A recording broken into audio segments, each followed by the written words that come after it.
and audit meeting for June 4th to order at 8:31 a.m.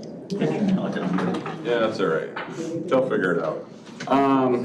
We have all members present except for Terry. Terry had asked to call in, but I don't see her yet. So if she does, then we'll do a motion at that point in time. We have minutes for approval. I'll entertain a motion to approve the minutes of May 7th. John and Brian, any questions? Nope. All those in favor say aye. Aye. Any opposed? Okay, motion carries. Public comments? Any public that want to comment? Nope. Beautiful. Member comments? More beautiful. Presentations. Mr. Rader, how are you? I'm doing well, thank you. Welcome from Wisconsin. On a beautiful morning. It is. So, promise to try not to ruin it with an audit presentation. That's okay. You got great news for us. I do. So I'm happy to have you. It's a good report. So yeah, thanks again for having me. All look familiar to me, so I won't introduce myself. But as I go through this, Well, we have 1 million people listening online, so you better introduce yourself. Okay, I'm John Rader from Baker Tilly. I'm a director and been part of the county's audit for a number of years, so it's good to be here. I'm going to spend most of my time going through these financial results, a short 4-page item that I think you have as part of the packets, correct? Okay, good. That always helps. We've done this over the last several years because your Act for Annual Comprehensive Financial Report, financial statements are pretty robust. We lose people if we're walking through there. So this kind of gets at some of the bigger items. All right, so a couple administrative items first that I want to mention before we jump into the numbers. So we issued finals on May 21st, a couple weeks ago, which is actually a full week ahead of the prior year, which is fantastic. That gave Finance Department an entire 10 days to submit to GFOA for what will hopefully be another award in your financial reporting, which is great. For many years, well, for several years, there was an extension that was to different systems and changes here at the county that was requested, and we haven't had to do that for the last couple of years. And this year, actually, I had kind of casually submitted, which is nice. And the PAFR is completed as well, which Jody sent to us. So the audit went really well, and I say that from a number of standpoints. We showed up this year, probably more than ever, that I can recall. Everything was ready for us. Capital assets, some of the receivables, which you have to coordinate with a lot of the various decentralized departments. Just many things that we asked for. So we showed up with a full team and it was ready to go. And that's one reason we were able to work with the county to issue so timely this year. Everybody here is super responsive, not just in finance, but all the different departments we work with. Rhonda over at Valley High, spent several days with her. Everything just went really well. And lastly, we didn't have any material entries this year, which is the first time in a while. And you've never had many, but there's, there have been a few in the past. But to have none is a really high bar to achieve. I'm going to circle back to that at the end here. And then lastly, the last thing I want to mention before we look at the numbers here is we issued, it is an administrative thing, but it's really important. It's the main reason you hire us, but we issued a clean opinion on your financial statements. So it's what we say is unmodified, and it equates to your financial statements being prepared according to generally accepted accounting principles or GAAP. There's 105 accounting pronouncements that are out there right now. There was one major new one for the county this year. It was GASB 101, dealing with compensated absences. So those are accrued benefits, vacations, sick, things like this, that didn't have a material impact on your financial statements. Actually, your comp abs balance went down just a tad, not much, but just a little bit because of these changes. But it required a lot of work up front. And I really want to commend Dodie and everybody that worked with her for dealing with that proactively. They utilized a tool that the GFOA put out there. It was a really robust tool, brought in one employee group, kind of ran it through as a trial, had proactive discussions with us well before the audit to make sure we're on the same page. So again, when we showed up, it was ready to go, which is really the way to approach these changes. But no new other GASMEs for the current year, and just a few coming up down the road, and none should have a material impact on the statements, I wouldn't think. So, all right, I'm going to go through the numbers. If those results, I don't know if you could share them or not, but hopefully you have it in your packet at least. So this first page is taking a look at the general fund. pause for a second. So I don't have this in my packet. Am I supposed to have it in my email? Yeah, I'll put it up on the screen. Okay, I sent it out I'll just hold on. From Carrie. Okay. I think. last Thursday, but I'll share it. Okay, I can go back. So which one are we on? I can't access anything anyway. I've got it, Carrie, thank you. Yep, Okay. got it. There's not a lot to see on these, so I'll make sure I explain them for those who don't have it in front of them. But this first page is taking a look at your general fund, which, as you know, is the primary operating fund of the county. It's a very high-level income statement. There's a lot of details in the back of the statements on pages 137 to 142. But just to tell you where it landed for the year, your revenues came in at $103 million. You budgeted for 101, so it was over by $1.1 million. That was driven by a couple different categories. Penalties and fees on delinquent taxes were over budget, building permits, sheriff grants, but the biggest driver was $3.1 million over sales tax as far as what you budgeted. So obviously that being 3.1 over, in total you're 1.1 over, so some things were over, obviously some things were under. There we go, thank you. So there's the 1.1 I'm talking about, that first variance. Expenditures on the other side of the equation, 107 million for actual, and 113 after all the amendments and carry forwards and such have been applied in that final amended budget number. So 5.5, almost 5.6 under budget. That's driven by non-departmental costs, kind of a catch-all for things that don't fall into other places, sheriff, public health, and capital. Again, those details are in the back of the financials. You actually budgeted, your original budget for the general fund was to spend it down by $6 million. After those amendments and such, like I said, you ended up at 11.3. So that, depending on how you look at it, results in a favorable variance compared to budget.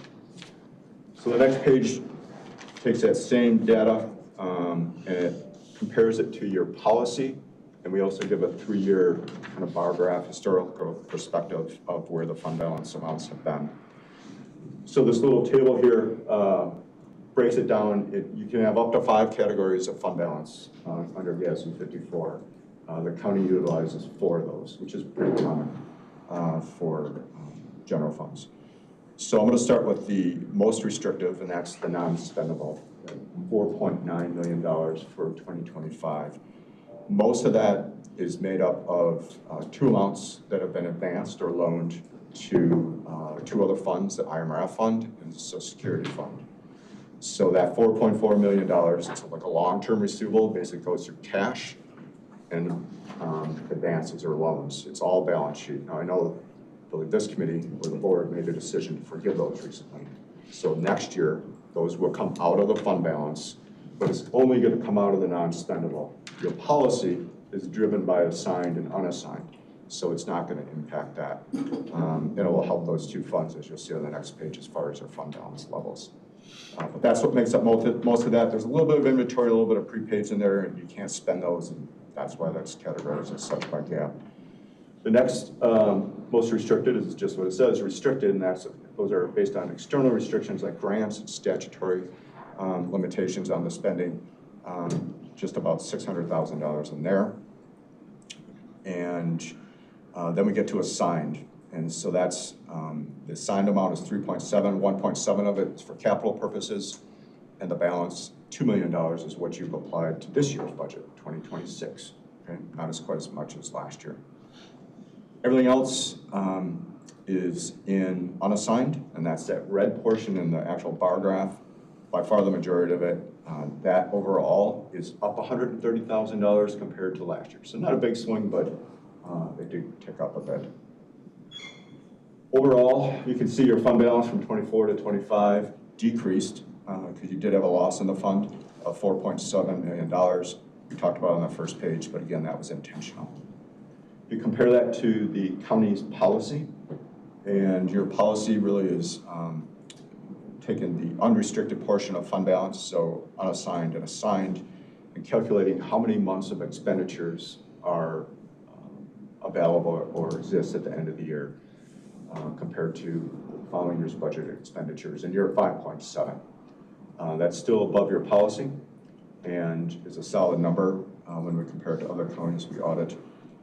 It has been trending downwards though. It was 6.4 last year in 24, 7.05 2 years ago, 23, and 7.5 in 2022. So it's been going down for the last 4 years.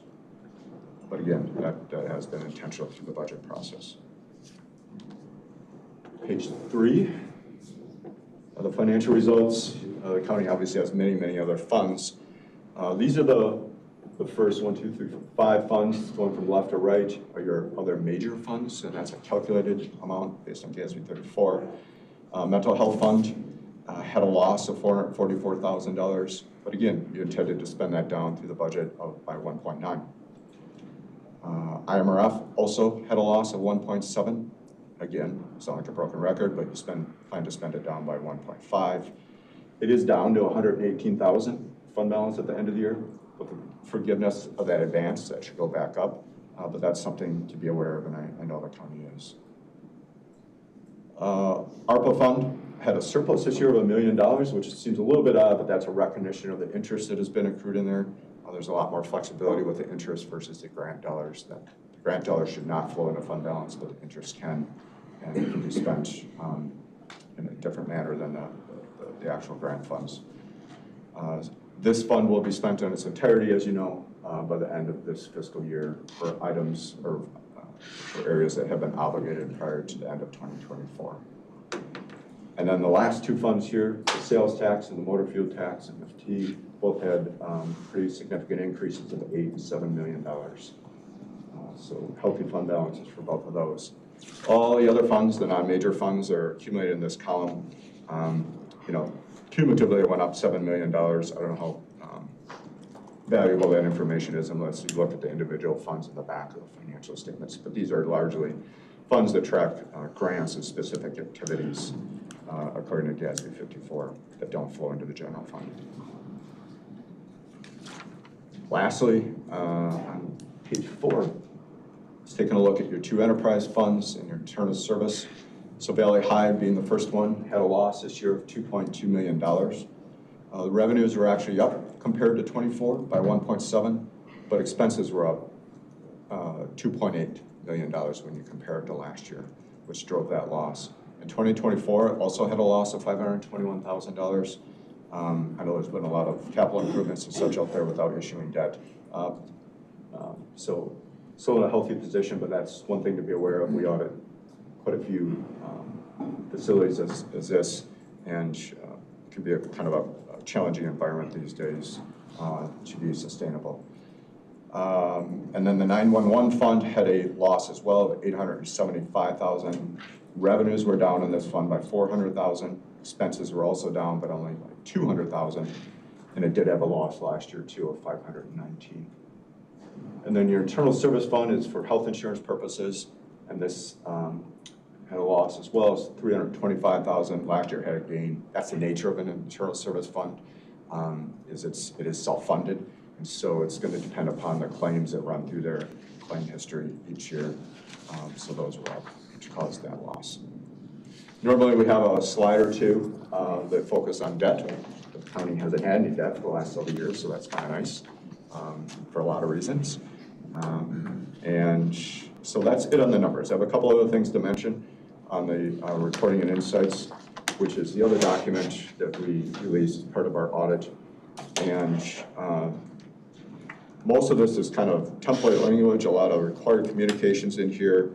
What does it mean? What kind of auditors are we? We're GAAP auditors.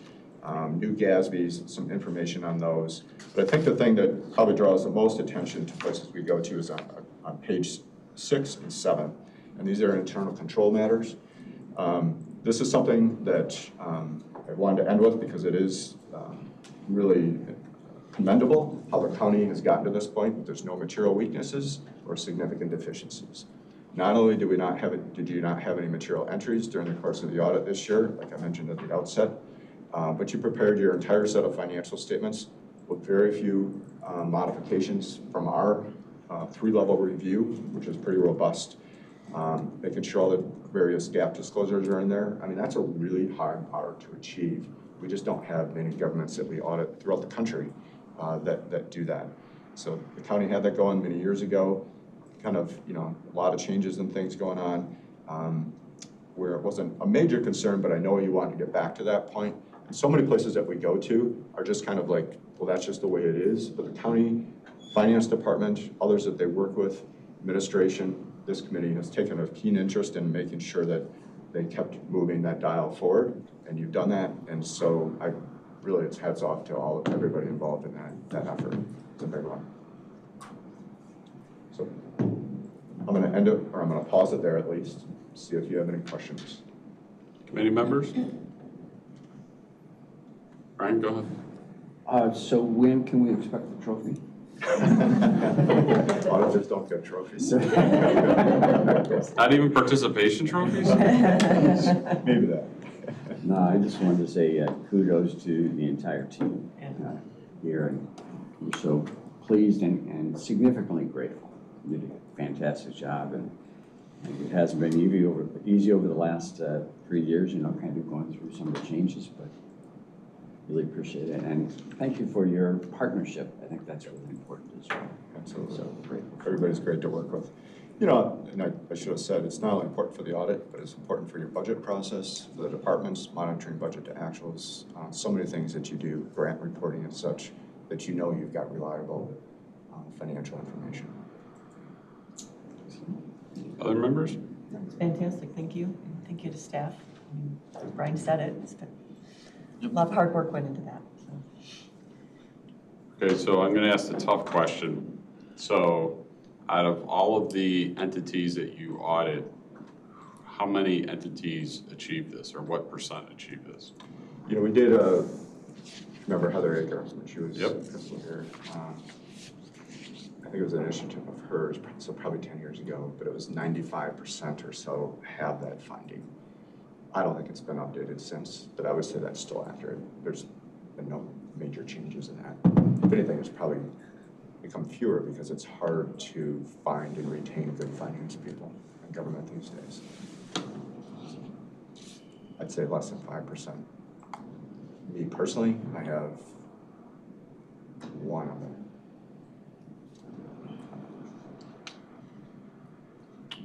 Pretty rare error. Nice job, Kerry. Still want to hear it. And honestly, does the other one not have any debt also? They have that. Oh, see, we're saying that. Anomaly all around. And a AAA bond rating? See, you can just hold us up as the epitome of, There you go.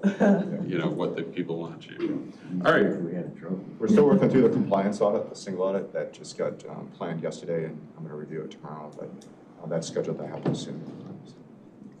Okay. Carrie, you have any questions? No? Okay. Sounds good. Well, thank you, John. I appreciate it. Thank you, everybody. All right, we're on to routine consent agenda. Are there items that members would like? Once? Twice? Yep, sure. Oh, go ahead. 7.4. 7.4. Okay, any others? 7, 7, 7, 7, 7, 7. 8, and 7, 10 as well. I'm sorry, what was the last one you said? 7, 10. Okay. Any others? So I have items 7.4, 7.7, 7.8, and 7.10. All right, with that, I'll entertain a motion to approve items 7.1, 2, 3, 5, 6, 9, 11, 12, 13, and 14. Brian makes the motion. John seconds. Vote. John? Yes. Brian? Yes. Eric? Yes. Carolyn? Yes. Larry? Yes. And myself, yes, motion carries. Hey Greg, if Terry does pop on, can you just let me know? Okay, thank you. And my computer still doesn't work, so. Okay, we're on to item 7.4. I'll entertain a motion for item 7.4. John makes the motion, Larry seconds the motion. Larry, you pulled this one? I did, but I just answered my own question, so I'm ready to vote. Okay. We'll go to vote then. Brian? Yes. Eric? Yes. Carolyn? Yes. Larry? Yes. John? Yes. And myself, yes. Motion carries. We're on to item 7.7. I'll entertain a motion. Eric and Brian. Eric, you pulled this one. Yeah. I was told. Jackie's here, so. Okay.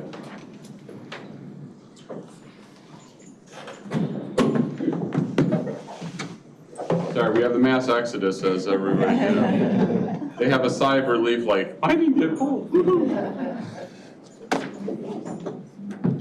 Okay, go ahead, Eric. Well, so I guess my question is, it's $175,000 that we're gonna be spending, $350,000 over the next 2 years. And, you know, what are the, We're on 7.7. what am I on? I think you're doing, Oh, okay, my apologies, I will go to 7.7. It's roughly 100. It's 110,000 a year. And I guess my question is, one, and I don't know if they'll be able to answer this question, but what's the current status of the funding for the economic development fund for risk management? And then maybe Carrie, or did she leave? Sir, as I understand it, the Economic Development Fund will not be available, and correct me if I'm wrong, sir. well, the fund is available, but the amount of money that was in the fund has been down, and we won't have enough money in the fund to fund all the things that we used to fund out of it. So we're gonna have to find another revenue stream to put into that fund to fund these things. So that is what? Oh, Scott's got his hand up, I'm sorry, sir. Oh, yes, Scott. I don't look at the screen, so if you want to speak, you just gotta pipe in. Well, no, thank you. No, Chair Scott actually answered the question. The Economic Development Fund historically has funded both National McHenry County and the MCEDC contracts. That fund is, at the end of this year, will be depleted. And when we get into this budget cycle, it'll be for the county board and for staff to put money into the Economic Development Fund to fund these two services. So that's something we'll have to move forward on. And but the intent is to keep them into the Economic Development Fund because it does sequester this service and this purpose because they do serve that economic development purpose. Keeps everything compartmentalized, and we'd like to keep doing it just for good transparency. And so what's normal? How do we normally fund that fund? Does it come from general fund every year? But we It was funded by monies that came off of the former revolving loan fund. That was a program that the county had since the 80s, where we received a federal grant to provide low interest loans to businesses. And over the years, as the county lent out money and then accrued interest and those loans were paid back, it generated this fund balance. And then after the county transitioned that money off of the revolving loan fund it moved it into the Economic Development Fund. It basically had no restrictions, and then there was a decision actually that came from this committee in the pre-COVID days to end the revolving loan fund but use this money for economic development purposes. So that is the funding source historically. But as we end this year, that all that money is in essence is going to be used up, and now it's important to raise the question of the value of these services and the value of economic development to the county. Some things you have to make an investment in, and the recommendation of staff is going to be, these are important services. These are important to the county, they're important to our economic development efforts, are important to our businesses, they're important to the longevity of our county. So that's, I think, something we have to really consider, and we're bringing these contracts for you now because as we get into the budget cycle, we are going to need to know what funding level we should put into it. So that's why we're actually early in the game. These contracts, both the National McHenry County contract and the MCEDC contract, do not expire until the end of this year.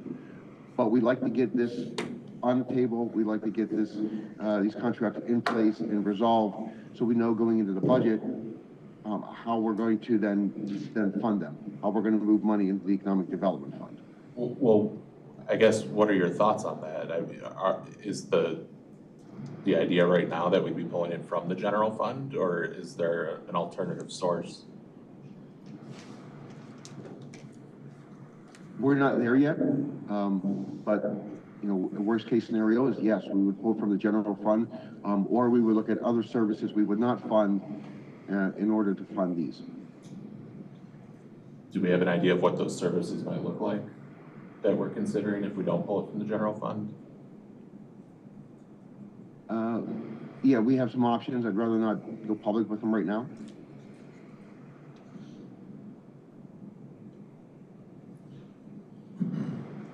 I can appreciate that. I don't know, I just have a problem approving, I guess it'd be for both of these then, if they're both coming from the same fund. If we don't even have a plan of where the money's gonna come from, there's currently zero money there. That'd be one concern of mine. So maybe that's a conversation for another time.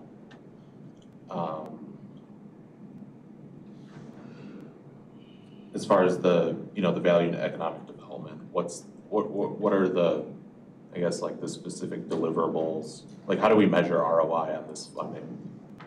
And maybe that's a better question. Jackie has quite a presentation here too on the different deliverables of naturally McHenry County itself. Okay. I mean, economic development is a separate issue. Well, it's the same issue, but again, if we're talking about, Right. you know, the Right. Economic Development Corporation separate, but Jackie, would you like me to hand this out for you? Why Yeah, don't you? is now an appropriate time to go ahead and just Yeah, talk to you a I little bit think so. about If what I that's have? what he's asking for, yes. So, here's that, you wanted each of these? You betcha. Want me to do it, or? Oh, no, Okay. feel free to. All right, so she's gonna hand out some information here. Some of it you may have seen in the past, specifically the smaller piece. That's the economic impact of tourism expenditures on the counties that's put together by the Illinois Office of Tourism. And I did present this, it's the 2024 numbers. I reached out to them recently to find out when we'll be receiving our 2025 numbers for economic impact, and they usually come out in August, so I'll be able to revisit that with you guys in August and let you know how we fared. I do know that from hearing what's coming in for hotel motel tax is that we're trending upwards still. So my expectation is we would still see an increase year over year. Since I've been here for 17 years, we've only had 2 years where we haven't seen an increase in visitor spending year over year, and that was 2008 and 2020, of course. And we actually came back to slightly over 2019 numbers in 2021, so we recovered quite quickly from the pandemic than other organizations like mine did. You'll see on the back of that, it talks about where we are in visitor spending according to the top 20 counties, and we're number 13 there. The marketing report is from 25 and 26. That marketing report is the impact of our marketing initiatives on the impressions and all of the. I don't mean to interrupt, I'm sorry. You said 25 and 26? Yeah, you'll see 2 of them. Okay. Did you give them both of them? I think there are 2 different ones. Yeah, sorry. So you have the 25 one, she'll send the 26 one around. So this is the marketing report we do that's what we do. Yeah, I'm sorry, 26 in there. It's 24 and 25. 26 we're currently in, so we don't have that. But we will at the end of the year. So these are 24 and 25, so you'll be able to see the impact of our marketing that we do for the destination. I also want to note that this year our board worked hard to put together our 26-28 strategic plan, which is being implemented currently as we move forward into the next 3 years with a projection of growth. Part of that strategic plan is an initiative where we are working as being a centralized location starting point for film, and so we're making the McHenry County Film Office live within naturally McHenry County so that we have a point of contact for people that are interested in filming commercials or movies or television shows to be able to find out what they need to do and who they need to contact depending on what kind of filming they're doing. That website is expected to go live in July, and we'll start be receiving hopefully inquiries through there on people looking to bring film here. So that's a countywide initiative. I'm working with the EDC on that as well as we move forward with that. And then over the last year and a half or so, our relationship with the Economic Development Corporation has grown into a robust strategic partnership. And moving forward, we expect that to grow and strengthen. Mark and I work very closely together to help with economic development, with our organization being the organization that tells the story of why McHenry County. We have the collateral and the content to be able to share all the positive, wonderful reasons to make McHenry County your home as a person in the workforce or as a business. So that's another partnership that we are really proud of as we move forward with that. So I think, that's the information I have right now as far as what we're doing. You'll see that the impact on visitor spending to the county generates over 16 million in local taxes for the county as well as all of our municipalities. Where's that number? That's on the little sheet. If you look under taxes at the bottom, it shows the state taxes and then the local taxes, what our county generated from visitor spending. So that shows that the year over year how it's increased, as well as our visitor spending actual impact is that first number is up 2.7. And you'll note that of all of the counties that are noted, we were up highest year over year from 23 to 24, other than Chicago. Of all the counties, many of the counties actually saw a decrease in tourism, so economic impact. Otherwise, otherwise I'll just entertain any other questions. So the visitor spending, that's just related to tourism? It's related to direct visitor spending at restaurants, going to attractions, people that are here as visitors, spending money while they're here visiting our county. And how do you measure that? Like, how do you keep track of that? It's measured by an organization. It says on the bottom here, data is provided by Tourism Economics, which is a global tourism resource firm. Okay. I have every year when the county or when the state of Office of Tourism sends that report to us, it's probably like a 75-page report. I can easily share that with someone so that it can get to all of you. Okay. If you want to see all of their information. But they're a national tourism research firm based in DC that the Illinois Office of Tourism has worked with for many years to provide our economic impact. So it will show you more information on there as far as how they determine all of that. But the growing trend is always in an upward motion here in McHenry County. And is 24 the most recent data? It is. August is when we expect to see 25. I reached out to them, and Right, usually you it's said that August in before motions. they actually have all that data accumulated, and then they share that with us so that we can then put that out to all of you, as well as we release that information to the public in the form of a press release and everything. And where it says taxes, state taxes, local taxes, that's not, I mean, I assume, right, at least some of the state tax money is going to the state. That's not just entirely either municipal or county. Yeah, so the amount of taxes generated by tourism for the state of Illinois is that 21. And then the amount of taxes generated by that tourism spending for the local municipalities, county, et cetera, is that 16.1 number. Those are two separate numbers. One is the state impact and one is the county impact. Okay. And then how much is spent on the influencer campaigns roughly? Well, we have about $127,000 that is spent on marketing and advertising as our entire marketing budget. And that's for digital campaigns, billboard campaigns, print campaigns, and our social media influencers. And those, so that's a whole entire thing. Influencers, usually we use grant dollars for that from the state of Illinois. And those are usually in the range of $10,000 that we do annually for our different influencer visits. This year we're doing a little more as we're bringing in, actually next week, the Midwest Travel Network Conference is coming to Illinois for the first time. And it's being held in McHenry County next week, Tuesday through Saturday. We'll have over 100 travel writer and influencers here in McHenry County that will be having their conference where they have their education sessions. But then in addition to that, they'll be traveling to all different of our supporting municipal county communities and getting to see a little bit about everything there is to do here in McHenry County.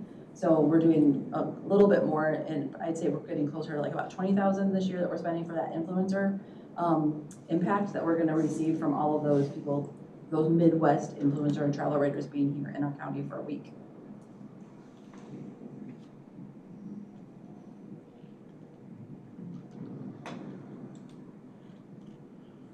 Okay. I think that's all I have at the immediate moment at least. Thank you. John? So I have no doubt the value both the Visitors Bureau and the Economic Development Council does for the county. I know there's value there. What I'm struggling with is this process.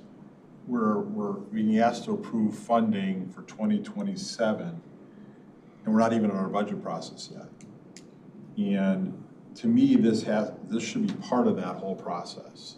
We went through something earlier this year where we were approving spending for 2027. I think those were contracts we had to sign. There was coming some lead time and stuff like that involved. But we're sitting here now getting ready to approve this resolution for monies that we don't know where it's coming from. We know we're facing a deficit. We've got challenges in front of us, and this should be part of the budget process. We shouldn't be piecemealing this as we go along so that we're sitting in September or October going, well, we've already committed to spending that money. We've already committed to spending that money. Yeah. So I really struggle with that. I really struggle with that part of it. This process of doing this now and not part of the overall budget process. So the only, okay, thank you. I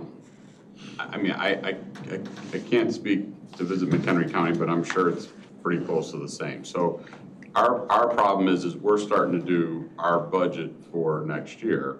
And naturally, if this money isn't there, our budget looks a heck of a lot different and what we can and can't do versus not. So the issue for us would be, and I'm wearing MCEDC's hat, would be if we don't receive this money, then how do we, what kind of, like if we don't know what we're doing until middle of November, which would be when the budget would get passed, we already have things in place for next year's budget, i.e., we're looking at hiring someone which we probably wouldn't do if we knew that we weren't going to have this money. Some of the programs that we're talking about implementing or trying to continue that we had done, like the ETA program. All the programming stuff that we would be looking at would be severely impacted if this money wasn't already set aside for it. So that's the problem that waiting until November 15th would create, because you would have to make an assumption, I would, as a board member, would have to make an assumption that we're not getting that money, and we would cut everything and not hire people, and we would drastically reduce what we're doing because you wouldn't know. True. But that's the same for all departments. Well, that's the same for all things. Everybody, all the departments within the county are going to wait. They're not going to know what they can spend next year in November, right? So again, we've got this. We're in a situation where we're faced with,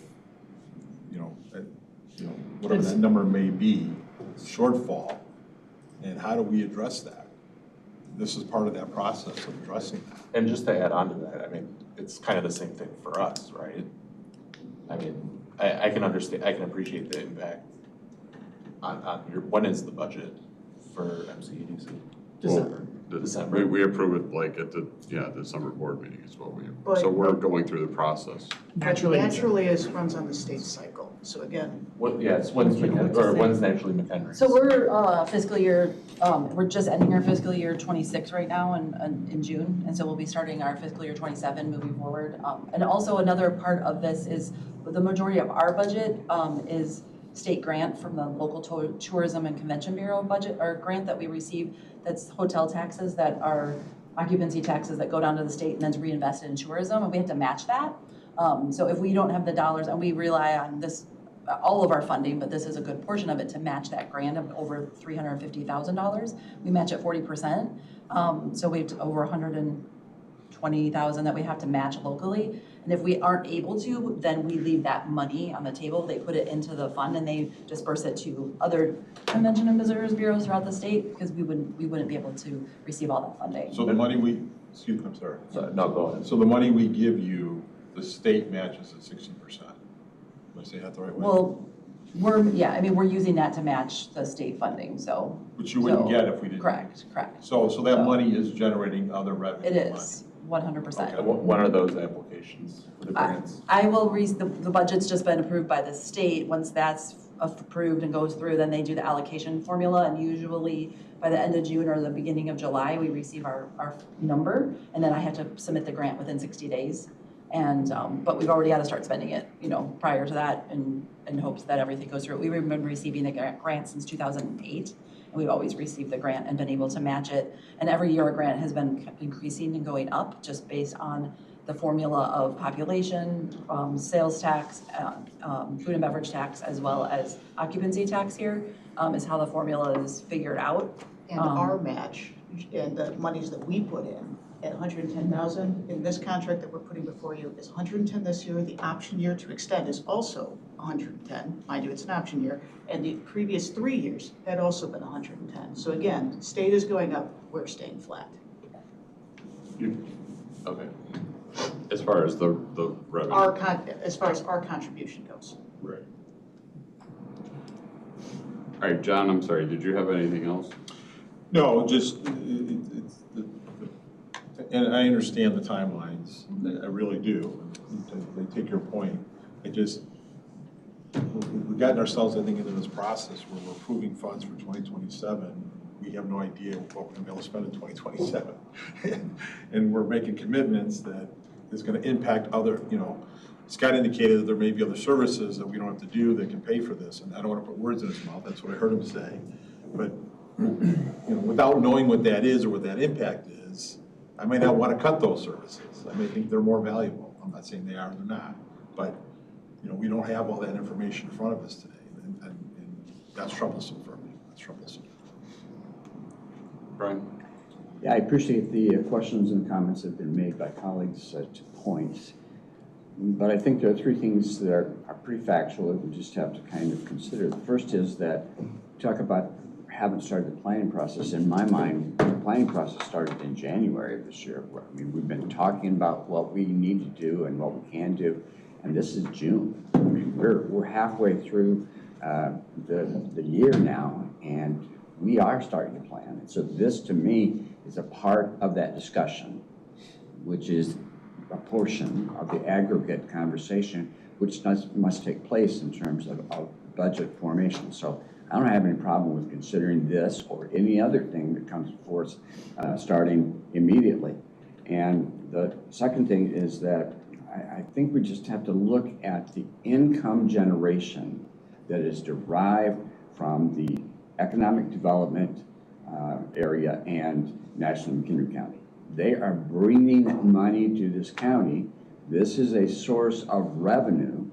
And if we don't spend this money in order to promote, then we're going to find ourselves in difficulty as we proceed into the future. It does not make sense to me not to want to invest money. I don't like to pay insurance bills. I don't like to pay tax bills, but that's what we do in order to be able to provide the services or to have the assurance. And in this case, it's to generate more money. And so I truly believe that we need to do this. The third point is, we have to be realistic in terms of we're not the only entity that has a fiscal year cycle. I mean, the state has their cycle. We know that the budget just went through, so now's the time. Now's the time. And so I just think that it's apropos for us to move forward with this right now. Well, I mean, respectfully, I guess I share a lot of, if not all of, Mr. Collins' concerns, but it doesn't, at least if we're just talking about actually McHenry at the moment, we're funded already through the rest of this year. But not for their year. So I understand, but for the next 6 months at least, they currently have funding, right? for the next 6 months, it would be, but again, they have a half year, then that's not, so they're gonna be in a bad place. And again, they've gotta pass a budget too. But they already passed the budget in Yeah. June, right? No, We have our meeting this afternoon for our budget approval with our board for FY '27, which starts July 1st. and again, I mean, if you want them to be, marketing at half their budget, I mean, that's gonna have impacts too financially, I imagine. So again, if you wanna wait and do that, that's, I mean, obviously that's your choice, but that could, impact the funding that governments get. Are we half your funding? Not half, No. no, I mean, it's half their year, half their budget year, Oh, sorry. understood. No. I Half our misspoke, I budget. apologize. Our whole budget is somewhere in the range of about $550,000 to $600,000 a year. So, All right, did other members have? So, all right, so a couple questions. So your budget that you're passing today does or does not include this amount, the budget is proposed with that amount, with that amount in? with staying flat into the budget, so. Okay, so and then that takes them through next year, right? But you're saying because our budget is December 1st, we should be holding off on what we say we're gonna give them until our budget process is done. Just a second. And then, and then at that point, then when we've allocated it to it, then they would accept it? I mean, but then they're not really sure if we're gonna actually give it to them, and now they would have to adjust what they do over the course of the year. They're not able to understand what their costs are gonna be or what their investments can be in terms of time or whatever, because they don't know where that funding is for the second half of the year. And I get the fact that it is better if we could be doing this all at once, but even the sheriff's department comes in here frequently where they get one contract, right? They have to go out really early for their contracts, but by the time we get to the budget year, or we come back again at the beginning of the next year, they come in with a higher number than what was actually budgeted because of just the timing.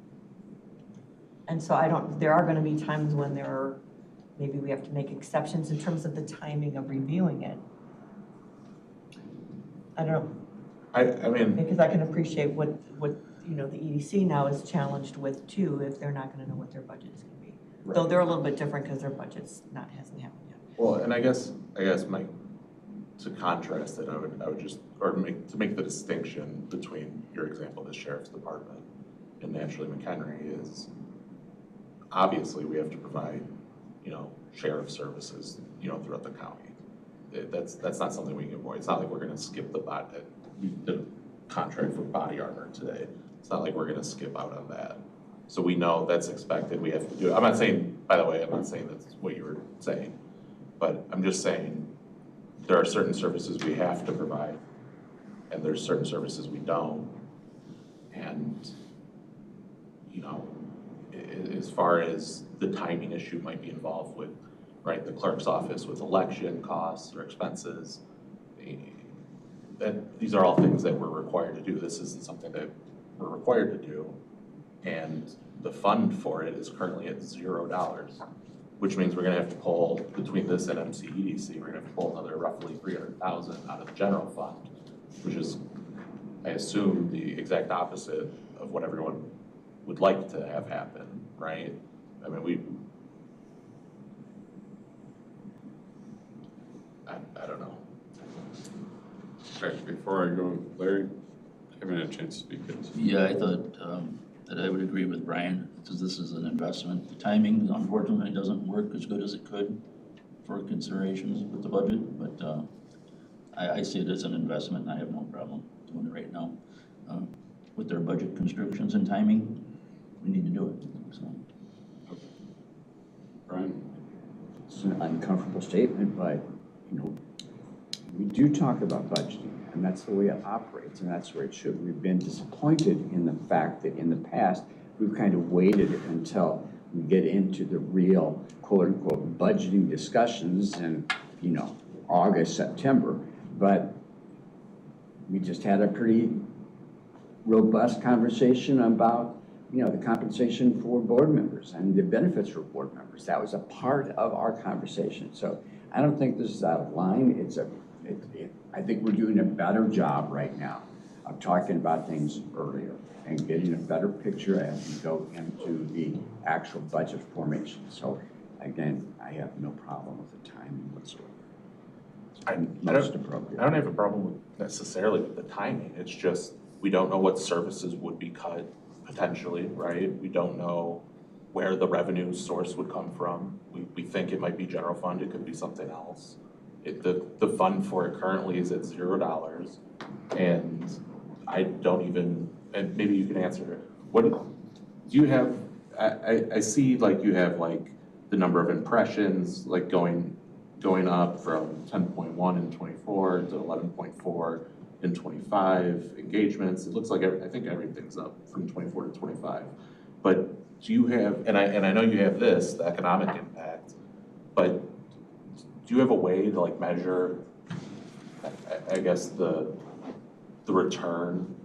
Because this is just total, correct? I mean, unless total. That's total visitor spending for McHenry County in 2024. So it is like, I guess like, how long have we had this partnership with you? going on 20 years. 20 years. Our organization is founded, our partnership was started at that time frame. We're one of 39 to 40 certified convention and visitors bureaus in the state of Illinois. We go through a certification process with the state of Illinois Office of Tourism every spring, and we get recertified, which means we're the only organization within McHenry County who can promote the county for tourism and draw on the LTCB grant funds. There is no other organization that's able to do that, to bring those dollars to invest in the promotion of our county. All of our competitors around us also have the similar organization to us, and they're doing similar work at different levels of funding, as well as different levels of staffing. And so in the event that the investment was chosen not to be made to promote McHenry County for tourism, people will hear the message of what we have to offer for people to come here and visit, to spend money, to enjoy their time here.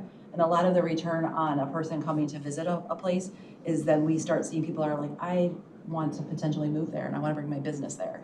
So one of the biggest things in our industry, and it's an international industry, but we have our trade shows we go to network with our counterparts throughout the country, is that there's a life cycle of tourism, and they talk about how if you have a place that people want to visit, then you'll have a place that people want to live. And if there's a place that people want to live, there's a place where people need to work. And if there's a place where people need to work, then there's a place that businesses need to invest in. And if we have a place where businesses are, we have a place where people want to visit.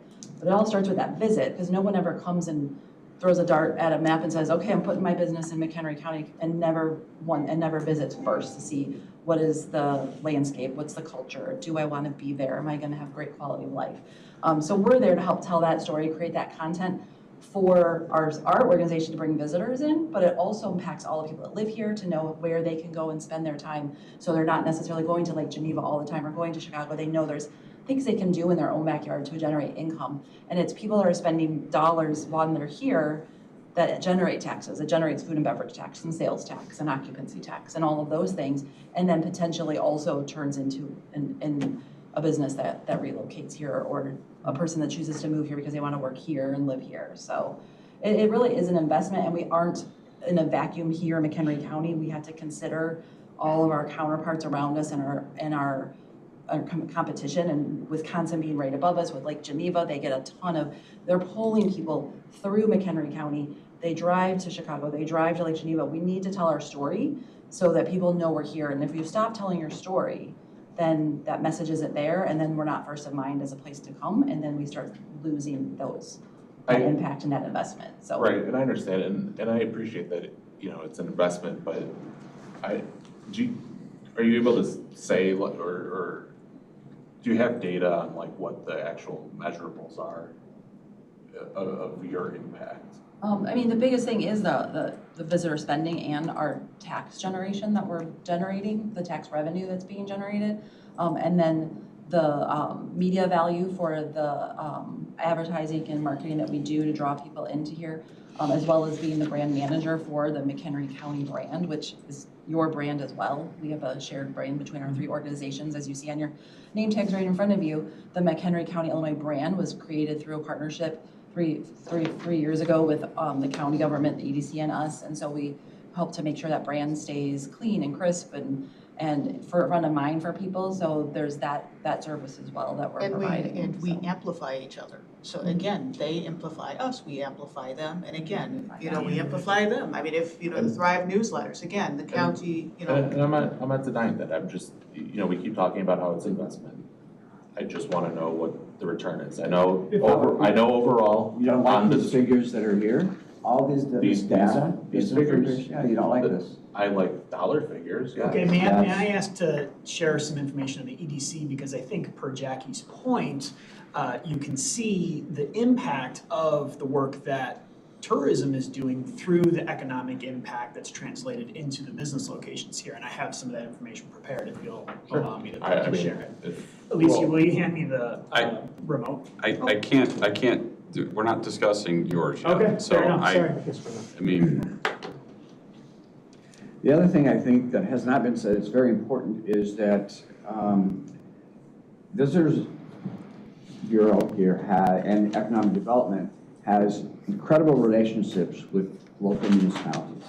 Municipalities are incredibly grateful for the partnership which exists, and that collaborative effort across the board has truly contributed to these types of figures right here. And so I'm just grateful for the efforts of working together in a large, broader partnership across the county. It's worked out very, very well. Just my last thought. I think these numbers speak for themselves. You know, for 110,000, we're getting, you know, all the 16 million local tax dollars directly related to everything here, but it plays a role in that. Even if it was 10%, it's 1.6 million. So, well, I guess, you know, so that becomes, you know, part of the return. I don't necessarily have a problem with 110,000. My issue just is, once again, we're doing, to me, I feel like we're doing stuff in a vacuum. I understand the return, I understand the investment, I understand how important it is. I just, from an overall philosophical standpoint, we're making a decision, I feel like, in a vacuum. And I think that's something we feel like we lose sight of from time to time. The overall scheme of what we have to deal with through our budget process and everything else. and I appreciate that, and I don't like doing that either. But I guess in my head, I would be looking at these two programs, and regardless of what, you know, Scott or the administration comes up with, I would probably rank these two programs, you know, very high against other programs that would be, I'll say, you know, required programs. You know, I mean, so, you know, that's how I look at it. The impact that these two programs, this one's having on the county and the economic impact of the county, you know, to me, will keep on bringing the county up as far as all the things that we're doing, which will help everything else that's going on here. So that, to me, that's how I would look at it. So I understand it's in a vacuum, and I even understand, you know, Eric's point, like, well, how do I judge whether this program is better than something else that is, you know, not necessarily needed, is not a required mandated program. But I still would take these two programs for the value of what we're going to be spending for what that return is, and I would say that's extremely high. Sorry. No, I'm just, when you're done. No, I'm done, that's Add fine. on to, well, I want to add on to that. I mean, if you think about the fact that it's generating, so these local taxes are here in McHenry County, right, the 16 million. So we keep talking about we have to reduce the property tax burden, but part of that is finding other ways to generate revenue, right? So we could say we're not going to pay $110,000 for here because we have this other service that maybe Scott comes up with, and we say we want to service that instead. But the generating of these local taxes across the board is making it possible for all of the governments here in the county to have additional revenues that can help fund those other services that we also think are important. But to give up this potential, I think, is short-sighted, honestly. And so, this is $110,000 for this year for you alone. And so, I'm probably in the same position you are. I would think that this is extremely important to kind of get at the goal that we're shooting for, which is to reduce taxes overall. And if we can have other people coming into the county paying those taxes for us, I'm not sure why we would be not moving in that direction. I'm sorry, that's a lot of money that people here in the county didn't have to pay for. Sure, but I'm sorry? sure, and I'm not disputing that, but I guess my question is, how much of the 16.1 million or the 4.5 increase in 2024 from 2023, how do we have a way to actually measure it? Like, I see, like, it looks like, it looks to me impressive anyway. I'm not an expert, but, or social media engagement, right? But like, do we have a way, you know, there was, what, 12,000 link clicks? Like, how much of that, I don't know, is it buying tickets places? Is it booking hotels? Like, how much of that converted into actual dollar spent? Do we have data on that? Because I can appreciate that we increased local taxes by 4.5%, but I don't know how much of that can or can't be contributed to this spending. I'm not saying, for all I know, it's all 16.1 million. And if so, amazing. I'd sing your praises, and I apologize for the grilling, but I just want to be able, especially when we have no, this isn't directed to you, especially when we have no fund balance currently, we don't know what the, well, at least and I don't believe anyone else here has an idea of what the possible service cuts would be, or where the funding would come from, whether it's the general fund or somewhere else. How do we measure this? So there's some different measurements that the Illinois Office of Tourism does. We had a strategic plan consultant that works in the destination marketing industry for years and years come in when I first started in the director position in 2012. And in 19, he came in and did another strategic plan for us. He's a really well-known tourism consultant. And he brought forward then that Oxford Economics had done a study on what is the impact of the Tourism Bureau on these numbers. And he said that study came back and showed that at least 20% of that amount right there is impacted by the local tourism bureau. So yes, if we went away, you're not gonna see $16 million gone overnight. But you will see a decrease in it and to potentially over time the tune of the 20%. And he's like, even if you're conservative, like you said, 10%, that's still 1.6 million. The state of Illinois has also done some studies to determine the impact on, like you were talking about, property taxes and tourism, because it's an investment that is bringing in revenue. It is impacting over the state of Illinois. They came to, the study showed probably $1,100 decrease in property taxes per property owner based on the fact that we are able to bring in this amount. How much per property owner? Their study came back at $1,100 a year. And like you said, if this tax stops coming in, then you have to figure out what this tax is funding is. Now, do we have to cut some of that, you know? And so it's just, they impact each other, but I understand what you're saying, where you're coming from. It's one of those things that's kind of hard to really extrapolate the exact amount other than through this study that they do. We do have a program, it's a little bit smaller, but it can show some impact, but where people go to our trail challenges, they use our app and they're able to go on these trail challenges, and that's actually going to be expanding over the years. We just we're able to get some more robust stuff with our app that people are on, and we have an 80% return of people using our app, but they go around to like all our craft beverage places and they have to check in. So we know that those people are checking in, spending money, so that you can see a little bit there and then extrapolate that out on other stuff that maybe you can't necessarily know for sure. Right. So there is a lot of that. Do you know that number for the app? I think there's information in here. We usually report on our app, so let me just really quick pull that out here. Our app performance shows here like the number of people that are checking into challenges. And when we go back to our craft beverage people that participate in this, our coffee and tea shops, our ice cream shops, all of our small businesses that need to rely not only on their local population to come to their restaurant to survive, but visitors to come to those restaurants to survive in those places. We've calculated if everyone came in and spent $5, and the return on investment for their money that they put into that was like 3,000% return on investment.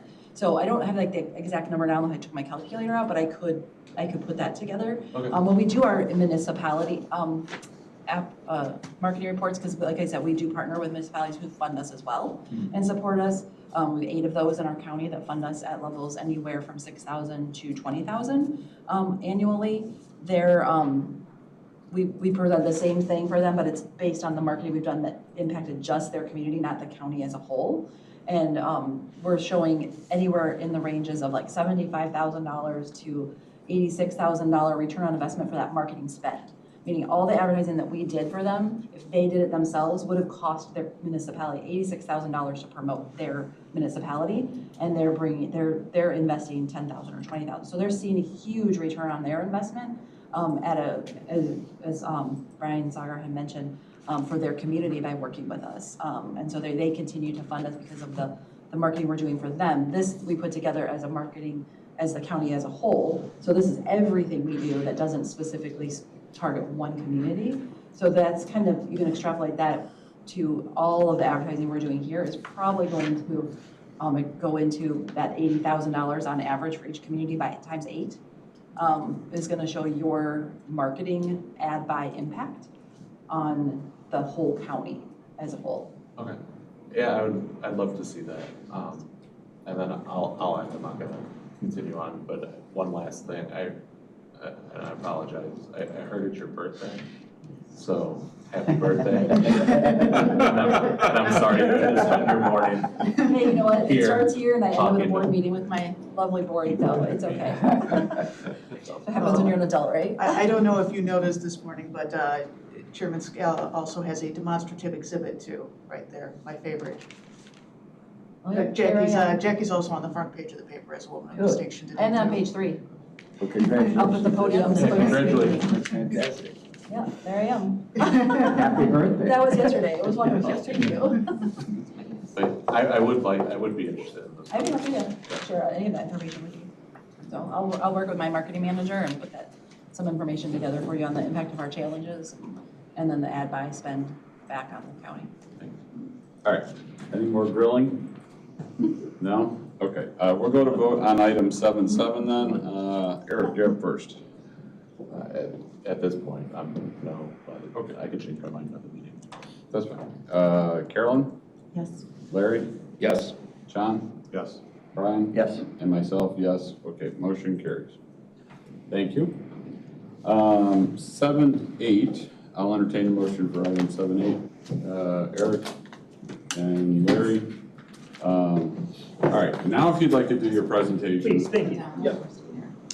And I think, it's a good indicator that Jackie and I can always come to a county board meeting or this body and provide a collaborative demonstration of kind of the work that we do together, because as we go along and over the last 2 years, which is when I started with the EDC, the relationship between Natchez, McHenry County and EDC has grown, and we're, I think, beginning to see the ties between the economic impact of Natchez, McHenry County and the economic impact of the EDC.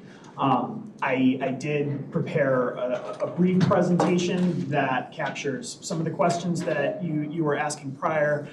Some of the other aspects is something that I can follow up on, but I'll briefly review this.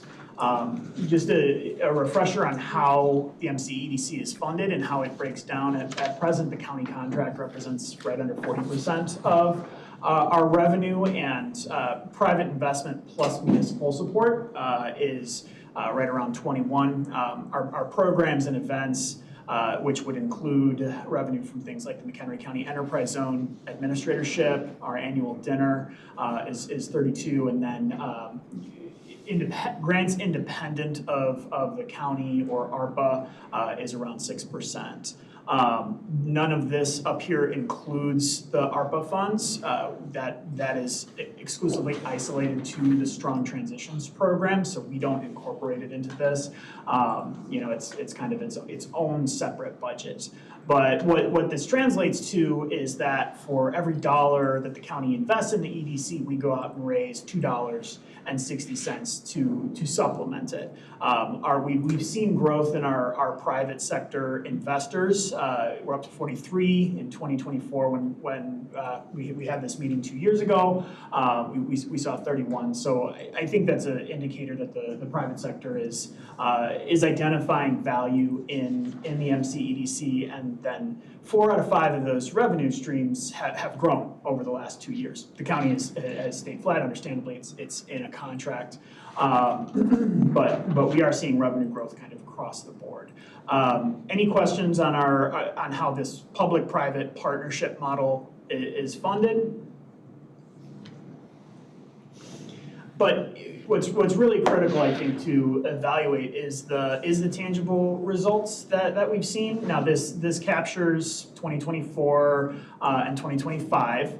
And over that time period, we have 16 confirmed business wins. That is not representative of 100% of the businesses of any size that have located in McHenry County or have expanded in McHenry County. The way that we approach business wins is we report on the businesses that we had a significant touch on.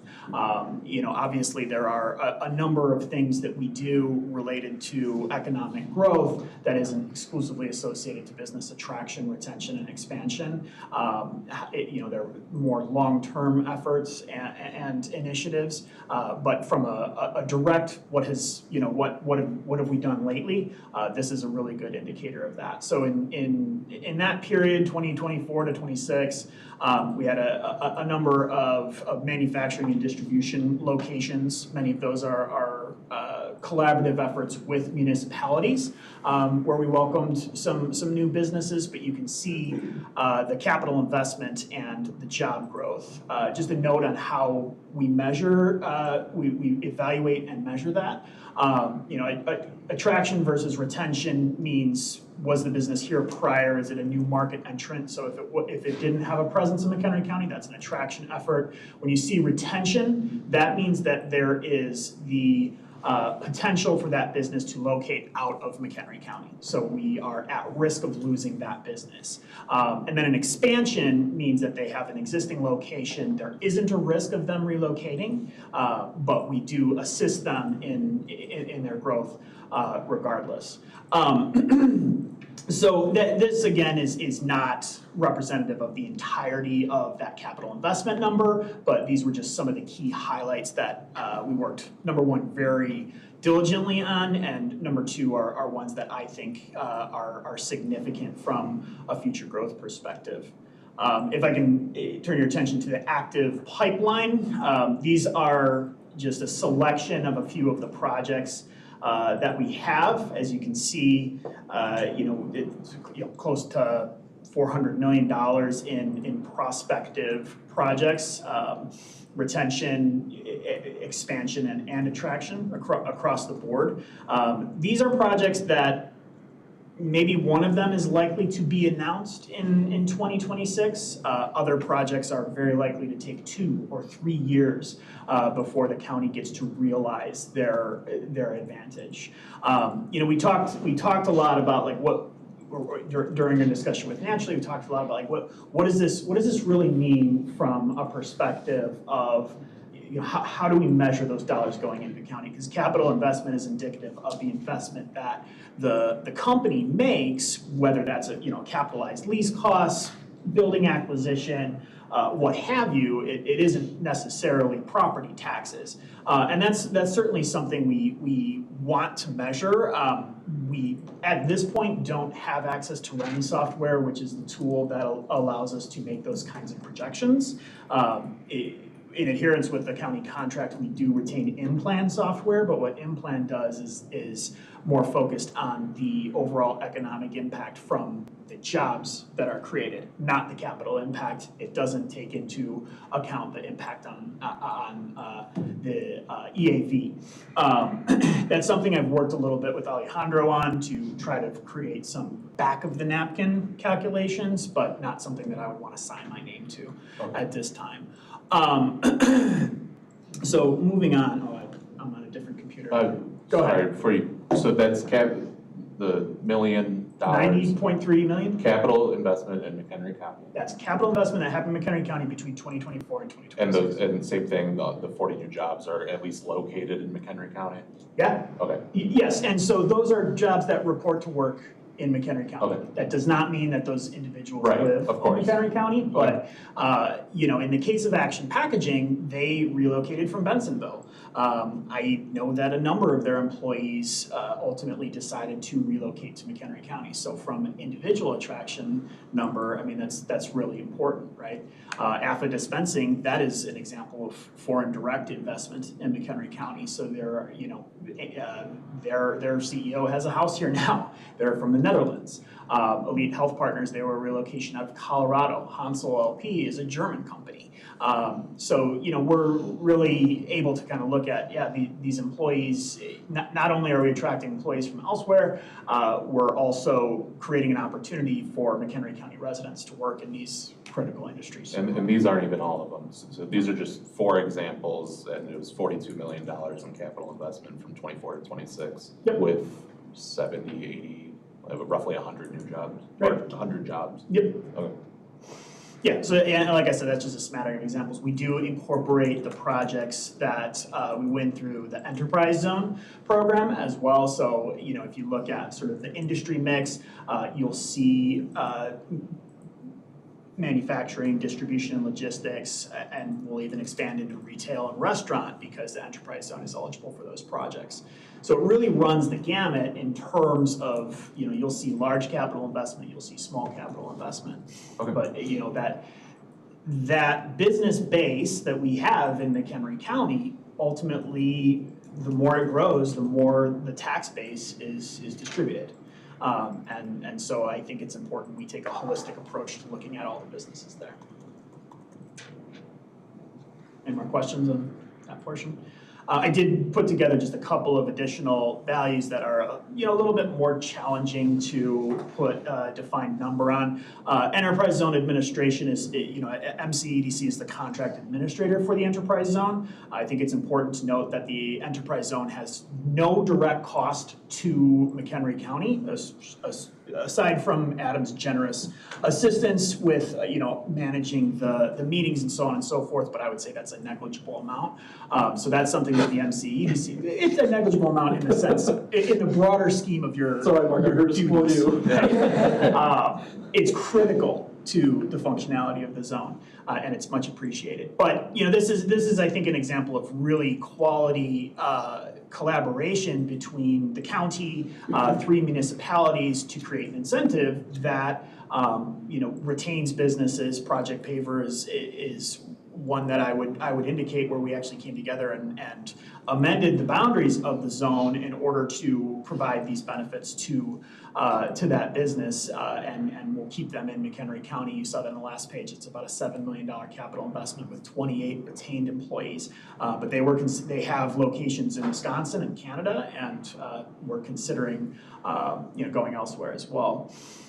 I want to talk a little bit about the grant pursuits that MCEDC works on as well. I think the majority of us are familiar with the I-23 and 90 interchange in Marengo and the opportunity that represents to the county to be a future economic engine for growth in both a, you know, industrial development and tourism and visitor development. And we had a significant role in collaboration with the county in attaining the $10.3 million at this point in DCEO site readiness capital ready funds to get water and sewer down to the interchange, and that's going to unlock future development for that area. It's something that you know, has been on the docket for a long time, and I think this is the gap closing funding that's going to help them get there.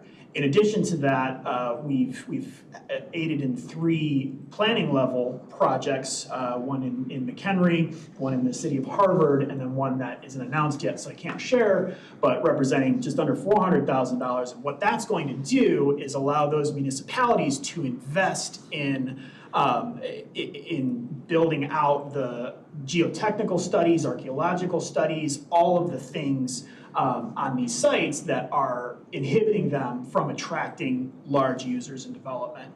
To use an example, in McHenry, Doug Martin from McHenry and I walked a major life sciences company around this site. They said, yeah, it's really good. You've done a great job of representing the workforce accessibility.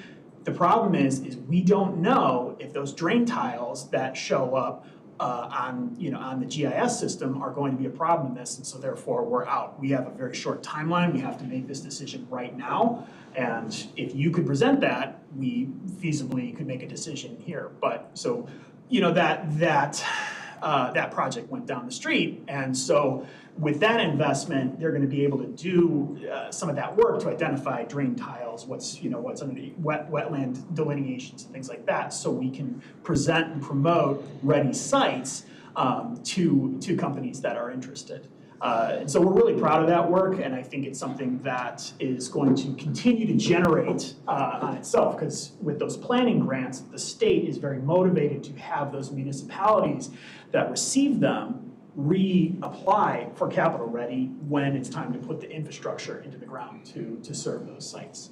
In the interest of time, I won't talk about strong transitions, but we can stop back on that if anybody, I think we're well aware, but it's ARPA funded. So in terms of return on investment, we talked a little bit about the capital investment and the municipal infrastructure grant funding we were able to leverage.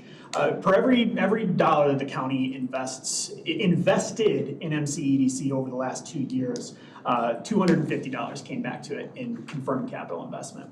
And that ultimately serves to generate recurring property tax revenue, opportunities for future growth, and so that's I think that's the importance and just one of the benefits of MCEDC. Happy to answer any questions. Eric, you had pulled this. No, I don't have any questions. I like it. Thank you. Okay, anyone else? All right. Oh wait, one question. So your budget is December? That's correct. Yep. To Chair Scala's point, I have a new employee starting on Monday, and they are filling a vacant position. I believe that it's feasible to over the next 2 to 4 years greatly increase by a great margin the capital investment that we see, but we desperately need an economic development projects manager to manage some of the internal aspects of those projects, right? It's really, I think, critical for an economic development organization to have an executive director who is out developing the relationships, identifying the projects, someone who markets the county as well as our programs, but then someone back in the house to manage the incentive applications, to manage things like the enterprise zone and the certifications associated with that. I think that's a critical role, and so that's why it's so important to us now to help us decide on what level of skill we're able to afford in that and what kind of employee we can hire for that. Terry put her hand up. Terry Green owns her hand up. Okay. It's okay to take this down. Terry, you there? We have to vote her in. Yeah, I know. It's about making sure she's there. You're muted, Terry.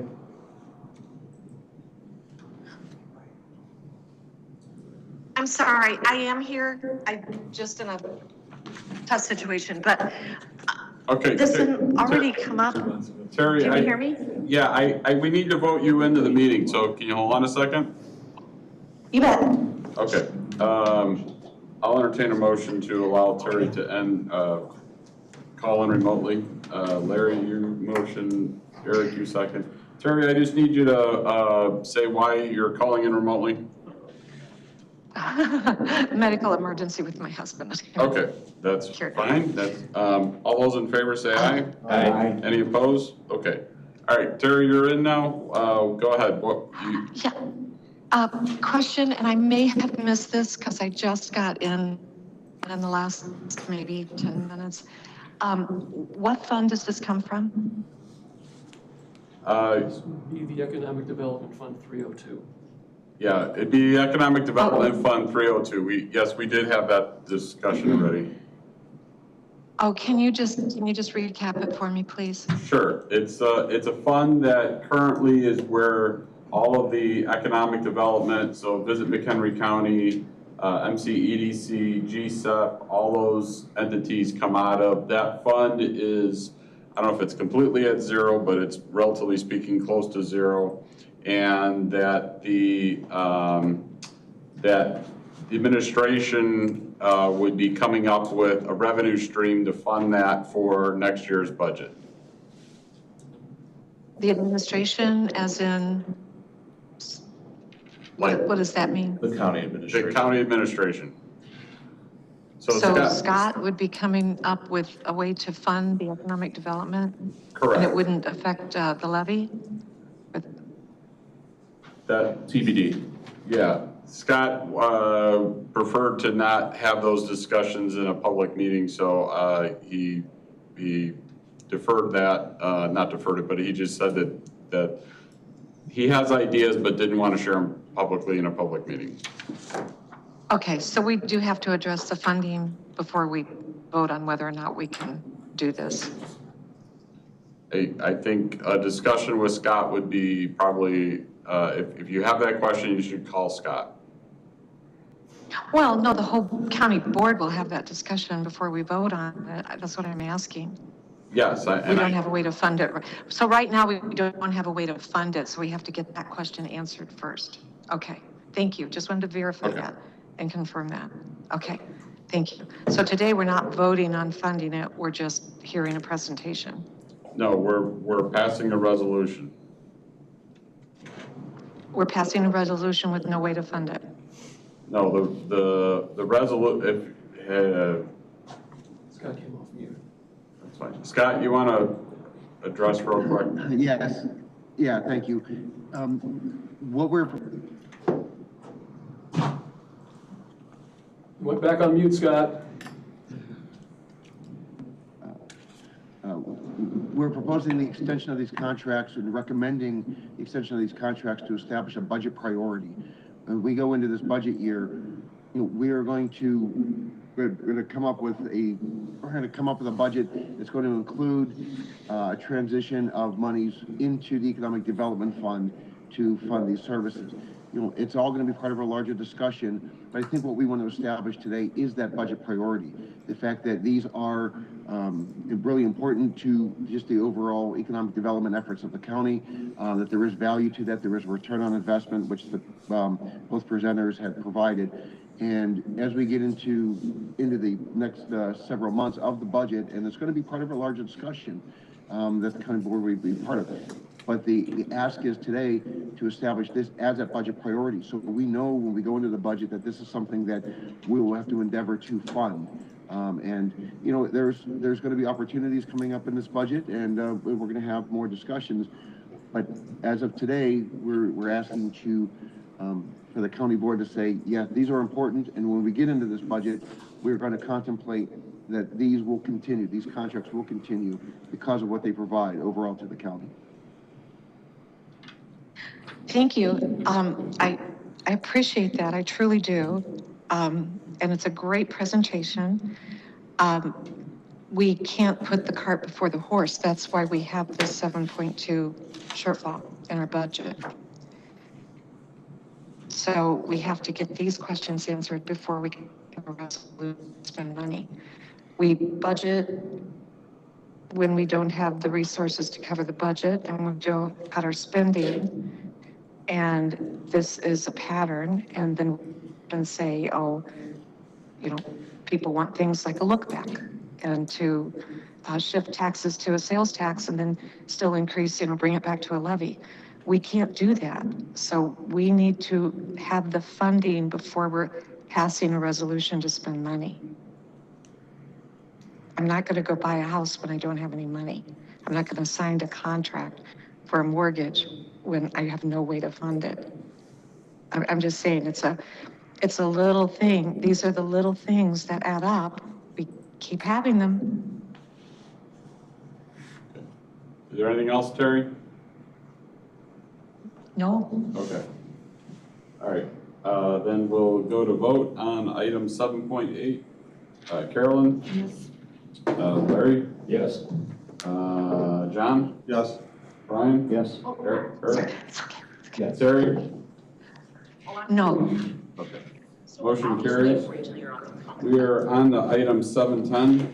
I'll entertain a motion. No, no. Terry, if you can mute yourself, please. Thank you. We have a motion for item 7.10. Yes. Eric and Larry. Eric, you pulled this one? Yeah. Quick question. I thought we did something with the network firewalls and routers either last year or the year before. For the E ETSB, I believe so. Did So- we not? And then I guess I'm just trying to clarify whether we did or didn't. we have multiple pieces of equipment that run the 911 infrastructure for the 3 dispatch centers.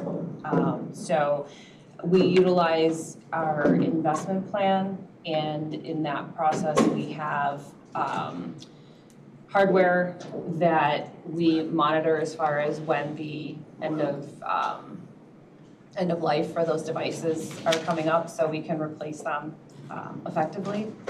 So I would have to double check on that, but this could be 2 other pieces of equipment that do need to be replaced. Okay. So I guess that's the substance of my question. This isn't replacing servers we got a year or 2 ago. These are routers and switches. Okay. They're not servers. Okay.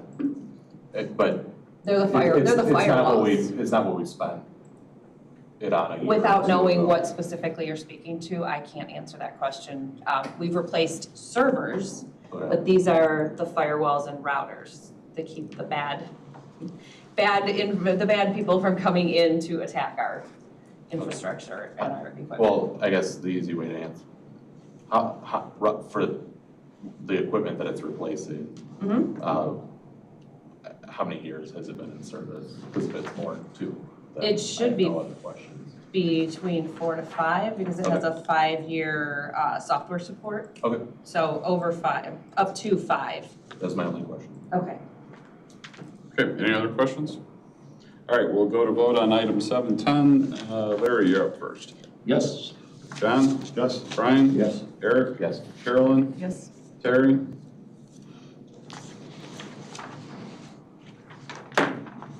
Terry? All right, Terry's not there, so Abstain. myself, yes. Okay, motion carries. All right, Mr. Hendricks, would you like me to follow up with that information as far as what we replaced?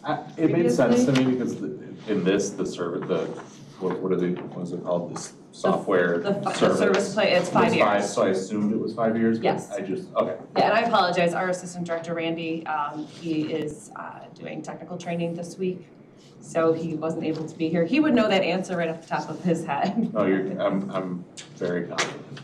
It's not whatever was spent a year or 2 ago, so. No, absolutely not. Okay. Thank you. Carrie, Advanced McHenry County.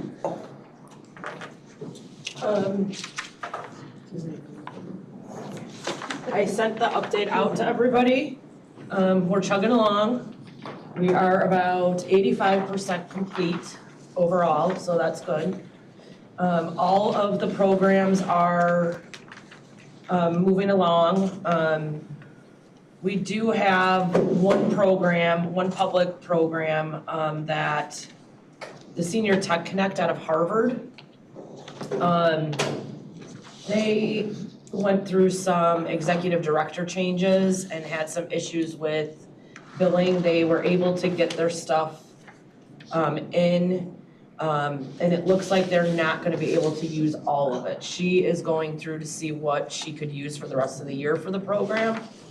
But will be getting back to me within the next week to let me know what she is not going to be able to use, so then we'll be able to move that money.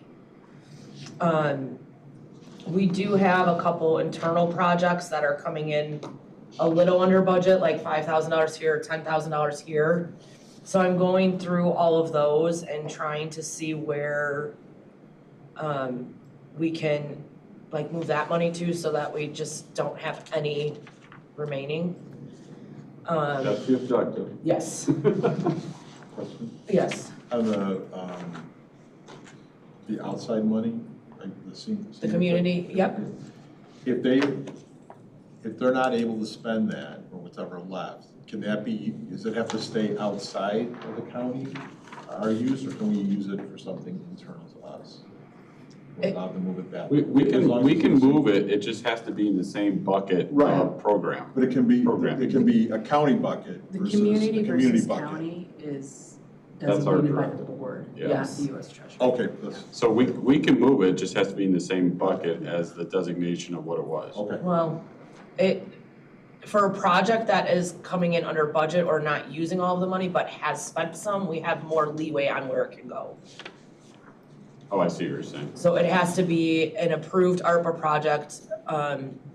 It doesn't have to be a project that was approved for ARPA through the board, but it has to be a project that would qualify as ARPA approved through the US Treasury guidelines. But it has to be something that was in progress prior to December 31st, 2024. So like,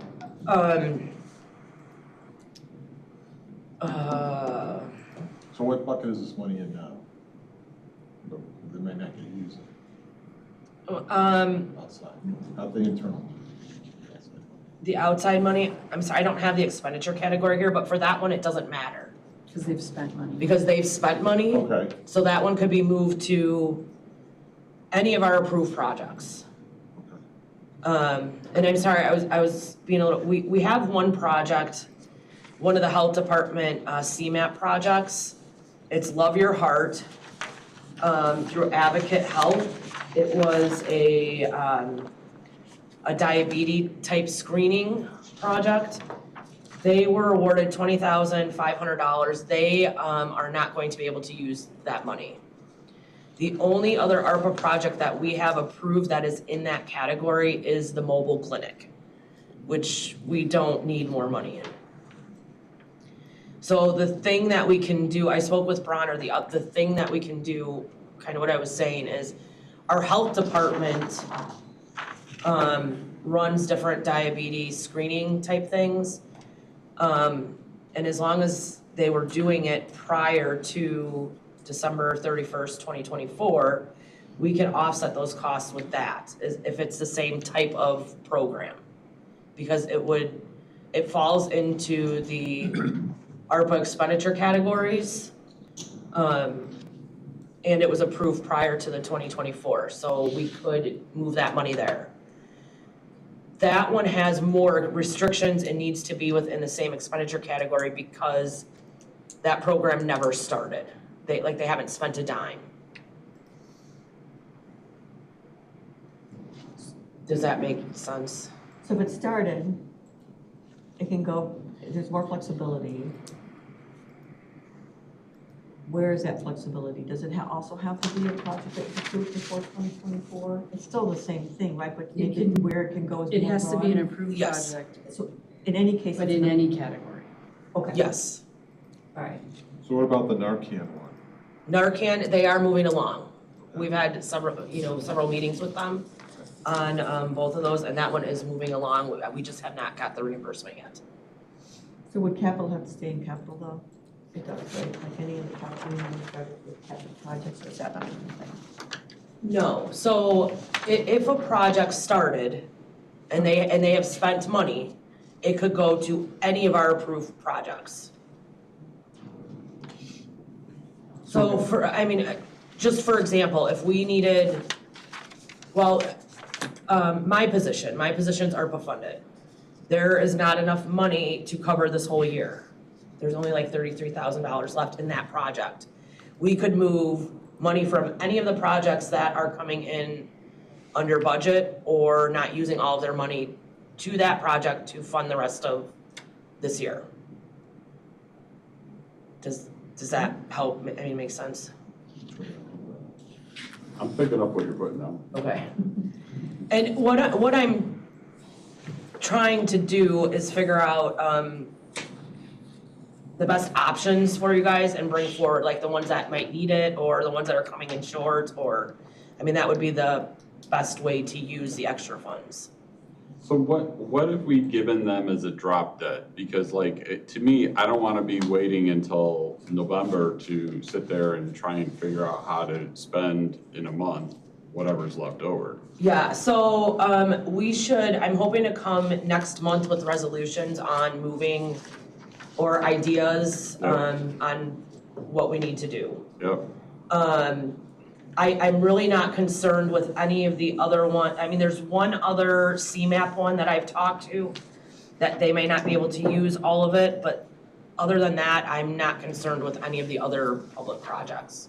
Okay. They're all coming in regularly, or I'm seeing things that we will get there. Okay, so have we given them a date? Like, have we said October 1st? Yes, technically you can spend all the money to October 1st, but, unless your spend goes beyond, meaning your spend per month is X and you have so much money left. And if X is over that towards the end of the year, then you're fine. But if that X doesn't meet that, Right. even though they may say, well, we definitely will, do we have a cutoff for them so that we're not scrambling at the last minute to try and figure out how to deal with this? No, we haven't given them a cutoff. 75% of these projects, approximately 75%, do submit monthly. And if you look at their monthly spends and what their average is, they'll be done before December. Yeah. These other ones I'm talking to very regularly now.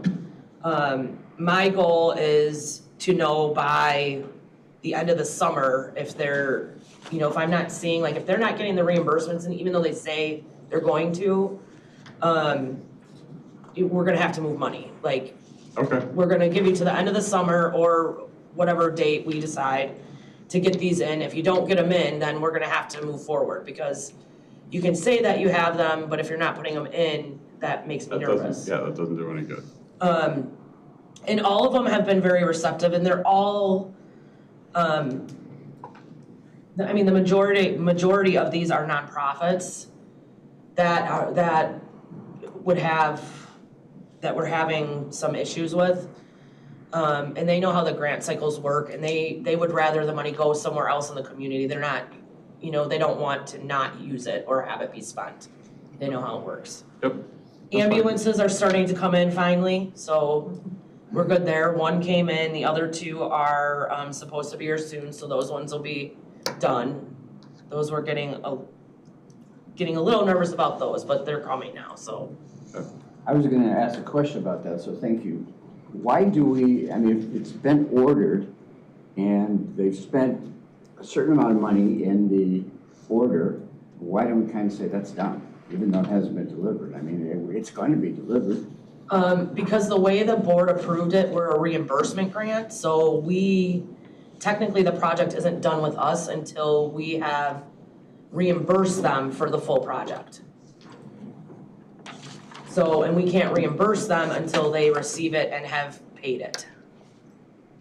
We have made That's been our exceptions. decision. That was what the Yeah. board, the rules of board made. Okay, and let's say that we get to the end of the year and it hasn't been received yet, as you say, we'll get a little bit nervous on some of these.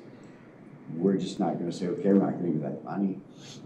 No, I think that on those ones, especially because they were ordered, we had talked to Bronner and he said that, I had briefly talked to Bronner about it before, and he said that there were things that we could figure out, especially because it was ordered, it's out of their control, we could, if we needed to, the board could decide to give them the money for it because it is order, proof of order and everything.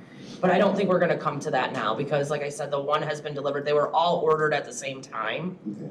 Okay. And the one that just received, there's the city of Woodstock, they're actually ordering another one and the turnaround time is 6 months now, so. We should be, I don't think we'll have any problems with that. All right. Thank you. Any other questions? Thank you. You're welcome. 10, discussion of home rule referendum. I'm good.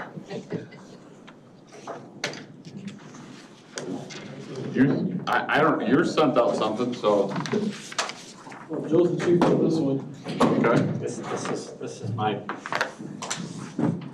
request. So here's what we have, and we've seen repeatedly now. A little background, the county, there's only one county in the state of Illinois that is home rule, it is Cook County. And currently what we've seen happening is the loss of local control, and it's been going on for some time. If in fact Chicago or Cook County wants to pass something and they have enough votes to do it in Springfield, they can exempt themselves from that regulation. And they exempt themselves by saying that home rule counties or home rule entities do not have to follow this regulation. As a result, we get things passed our way that we don't particularly want. And we can change that. It involves, and it involves a lot of changes. I'm not saying it doesn't, a little bit. For instance, it would convert our government to an executive form of government. It would mean that the chairman of the county board would be the county executive, would have much different authority than the chairman would have today. It would still be elected, would be appointed by the voters of McHenry County.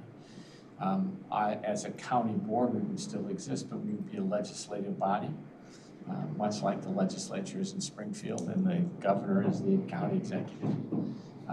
But we can't do any of it without a referendum.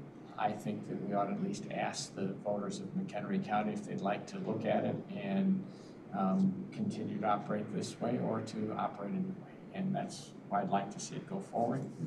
What it does, some of you may have heard of the Dillon rule, and Dillon is a case that happened years ago, and it says the only thing that we can legislate as a county board are things that the Springfield says we can legislate.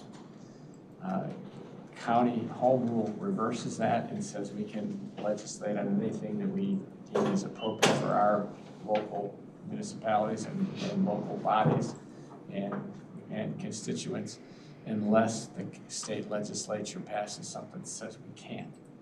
So that's the biggest change that there is that it lets us decide what we want to legislate and what we want to work on. And it lets us control our own destiny, not let Cook County control our destiny. So that's what I'd like to see done.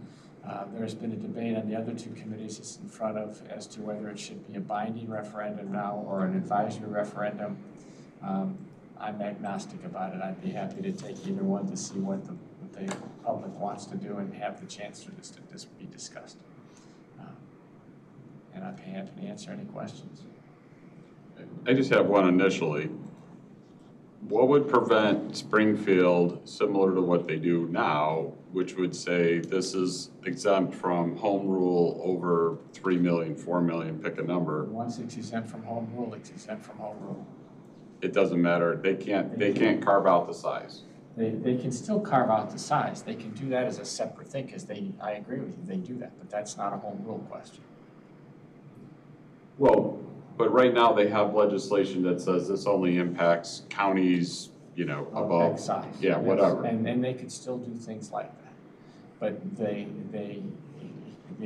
can't do right now they routinely do the home rule one that says Cook County's out, and Cook County is the only home rule one, and it eliminates that opportunity, and it reverses the Dillon rule, which is what gives us some options. But would they be able to say this is excluding home rule over 3 million or whatever? Yeah, they would just say the population.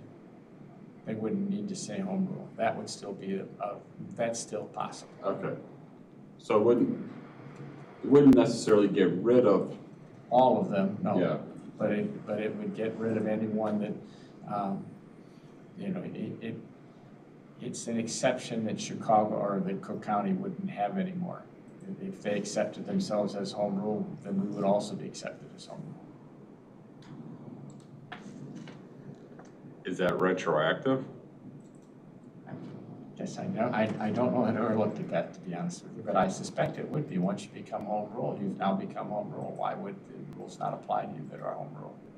But I don't know that's ever been litigated because there isn't any other home rule counties. Well, a lot of our discussions that we've been having is, and if it becomes retroactive to all the past legislation.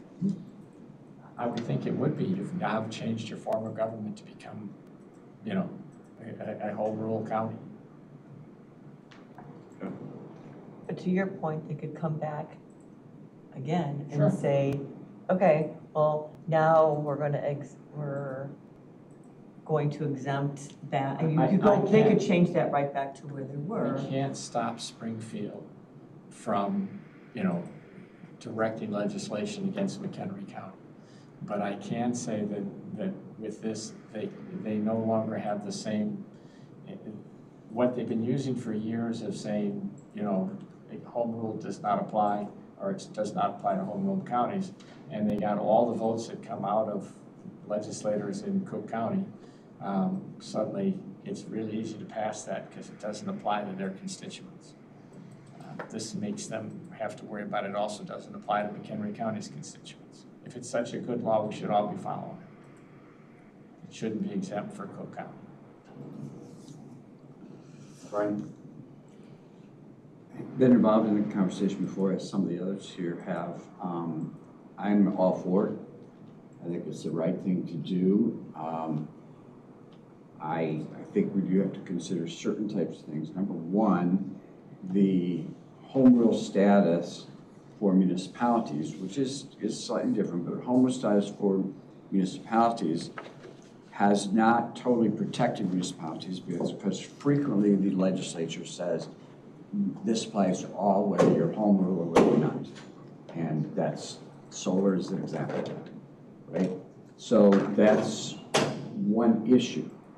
The reality is, though, that there's only one county that's home rule, and if we join that, it provides additional leverage because the state legislature, as we know, is really, really heavily weighted towards Cook County. And so they're not going to do anything that is detrimental to Cook County. And if they're not going to do it for Cook County, if we're home rule, then they're not going to do it for McHenry County either. So that provides us additional leverage there. I think the other thing that is really important here is the fact that it does, while it would automatically put us into an executive, it doesn't preclude the fact that you would still have professional assistants with that executive, and it doesn't matter what title you give them or anything like that, we still have a professional staff which is going to continue to largely provide the same service and the same guidance and the same advice that we do right now. So that's not going to change in my mind. So I'm not so worried about the executive, as it were. It's still an elected position. They work in concert with the professional staff. It does have more authority, I grant that, but I don't see that there would be a huge change in terms of the relationship. The final thing that I want to state is my concern is that if we're going to do this, it's going to take time to educate the population. Home rule, as in the city of Woodstock, we reached that home rule that we automatically could become home rule, but you still have to kind of say, okay, this is what we're going to do. And so when we had that meeting to say, this is what we're going to do now that we're eligible, we had a lot of pushback from certain residents who were objecting to the fact that this allows us to impose a sales tax, for example, or something else. And so there was just a lot of concern about that. It would be the same. We're going to have some pushback and concern about that. And so I think we just have to be realistic about that. Sometimes there is pushback and concern by other public elected bodies because they're concerned that their power or their authority is going to be somehow diminished by the actions of the county board. And so we have to kind of be realistic, and so that requires that we're educating our public so that we get the right response here, in my mind. And that takes time, and I'm concerned that we don't have a lot of time to get that done by November elections, but I'm willing to try it if the majority of people think that that's the right thing to do. It's just that it's gonna take a lot of education. I don't think we can anticipate this is gonna pass the first time.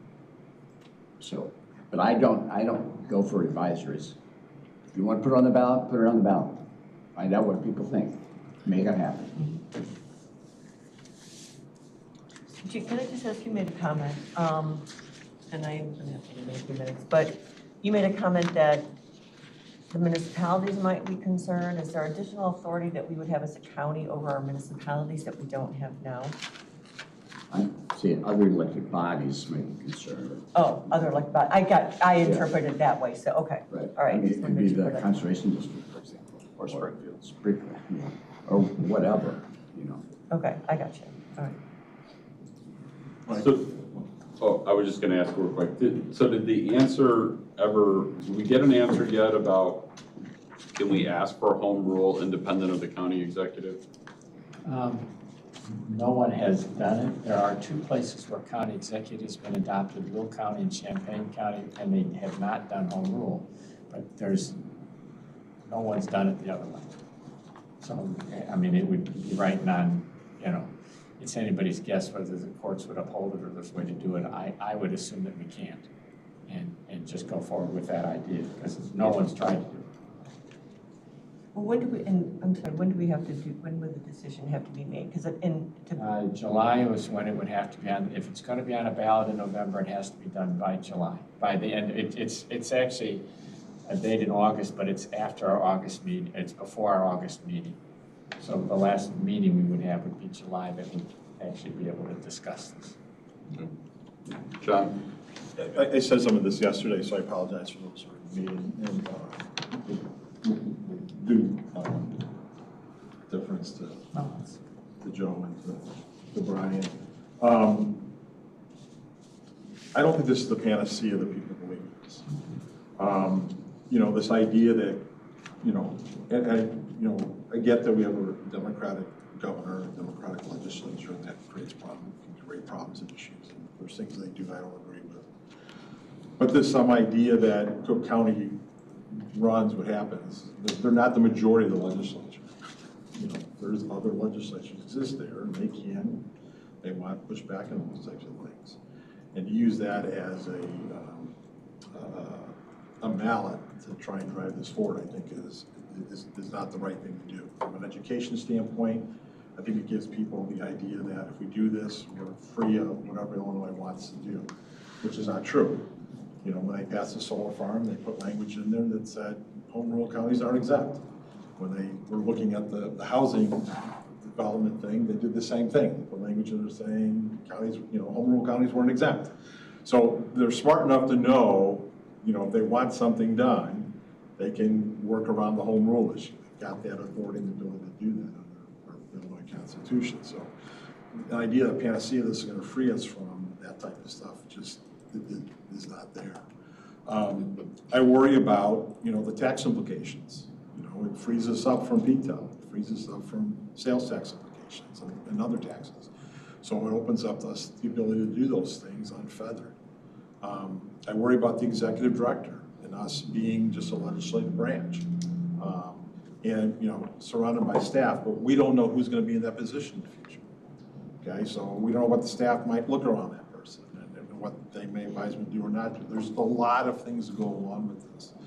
And I think that trying to educate people on all the ins and outs of that is going to prove very, very difficult, because people are going to focus in on, a couple items potentially, depending on how whoever talks to them explains it to them. And that becomes part of the challenge. And I think that,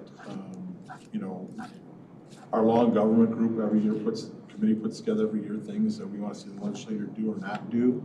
And we present that and we talk to our legislators about those things and hopefully get them to listen to us. I think that happened in Springfield over the housing thing. They kind of took a step back from that. Surely it's probably not dead. We know that, but It is Springfield after all. Exactly. And I don't agree with that approach at all. I don't. I made that very clear to my representatives. So, But that being said, I think that this is not the panacea that we believe it is. If we are gonna go forward, if that's what the board wants to do, I do think it should be a binding resolution or binding referendum. 65% of the people say on advisory, I want to do it, and we come back and say no, what do we look like? That's, if you're asking for their opinion and they say do something, then just like when we reduced the board from 24 to 18. That was not binding, it was an advisory one, but we're like, that's what they want, so that's what we need to do. So if you're gonna do it, then you're all in and do it. And we go from there. That's just my 2 cents. My only other sense is, which this is discussion, but where are we coming up with the money to put out correct information and about this? Because I agree, if there isn't someone, I agree with the binding. I hate advisory. So if we put it on the ballot, we got to educate the public about what this really means, right? And who's doing that, and how are we coming up with the money to do that? I mean, yes, we can spend taxpayer money because it's a factual, it's not taking a position on it, but we don't have the money to do it anyways. And I'm sorry, Brian. And correct me if I'm wrong, Joe. The question is very simple. It's, do you want to, basically, it's, do you want to do this? It's not like, do you want to do this in a whole big paragraph? It's, right. Do you want to do this? Yes or no? So all the education has to happen ahead of time. There's, The state statute is very clear. Yeah. It is literally 1 sentence. Yeah. It is, this is And it's going to be on your ballot. And it's just a hard thing for constituents to understand. It's just people don't understand, and they're gonna hear all kinds of things, and they don't get the full picture. People will spin it. That's right. Well, it's a home rule, they just want to tax, gives them an opportunity to tax more. That's what they're gonna think. It's been the thought pattern on that forever. Yep, absolutely. and I'm not a tax and spend Democrat. Okay. I like having PITA. I like having limits to what we can do. Well, I would just point out, I mean, the BUILD Act might have included it, but it also didn't pass. And I think we're kidding ourselves if we don't think that's gonna happen again in the future, but without that home rule limitation. So I support it. I'm not 100% sure if I'm more in favor of the advisory or binding, but either way, I think we should do it. And then, just on a lighter note, ChatGPT says 57% of the Illinois Senate touches Cook County, or all of it, and 52% of the House, so. And the leadership, Well, that's the point, the leadership. No, I understand, but I'm just saying that the county itself is not the majority.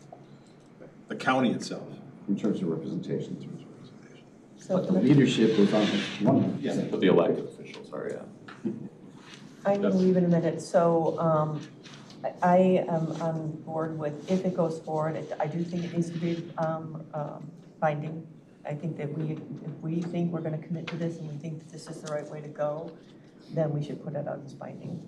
I also think, though, I am a little uncomfortable about, obviously, we're not going to move it now because this is just a discussion. It would have to go through the whole thing. I think there has to be a lot of education yet about what that leadership would look like with an elected executive. I'm not completely comfortable with that. I think we need to be very clear about what that means. I understand wanting the ability to determine our own destiny and have more control over what happens. Again, there's ways of getting around that, as we've talked about anyway. And I don't want that to be the sole focus, and we don't understand what the other implications are in terms of the elected executive and what the pros and cons to that. So we have a better understanding of what that would look like, as well as, what are the other revenue generating opportunities or challenges, if you will, because there might be some pressure on that. I agree, we shouldn't just be, taxing and spending, and we want to keep that stuff in check. So I would like a lot more detail on these other things outside of just local control. But definitely, if it were to go forward, I would not be in favor of a binding. I think it needs to be, advisory. I would prefer that it be binding if we go in that direction. anything else? I think we have to, I mean, in regards to the executive, we have examples of that in Chicago. We have examples of that basically in the state of Illinois. We have an executive or administrative, and then we have a legislative unit. And so I think it'd be very similar to that. So I think we have those examples and we know how that operates basically. Right, we do, but, you know, right now, the county board chair is term limited. Yeah. Executive director is not. You know, so there are differences in what happens there, and, you know, that's all part of that conversation. You know, actually, we're all term limited. All right, thank you. On a completely different note, and I know Lisa's going to talk about this in a minute, the solar farms has nothing to do with this particular discussion other than the case was published on Tuesday. I sent it over to the state's attorney's office yesterday, and I just told Lisa about it today. We've all known that in the 3rd district, which sits in Ottawa, they ruled that Grundy County has no authority at all. Winnebago, the appellate court for Winnebago, Tuesday, ruled 180 degrees different, that in fact we have authority and abilities to do, we have discretion in citing solar farms. It's 26 pages long. I'm not going to go through it all here today, but I am sure that when we get to next week's meeting, we're going to be talking about it again. It means that we win instead of the solar farms win if in fact they follow that. For long-term purposes, it also means that this is exactly why the Supreme Court gets into cases, because they say you have 2 competing districts that have decided completely differently on the same issue. We have to sort it out. So, anyway. Okay. Thanks, Joe. Thank you. Reports. Terry, besides the outstanding, I'll be quick. Yes, now we're done with the audit. Well, we're done with the full audit. We start single audit June 29th. It'll be probably remote. And then that will wrap up 25. And then we're starting budget next week. We got the software mostly set up. We're doing a kickoff meeting with department heads. So we'll get started with that. Oh, next week at the cow, I'll do an update on how we are. I'll send that out. Update on how we are what? Actual versus budget for 26. Okay, cool. I was gonna ask about that. our dashboard. Yeah.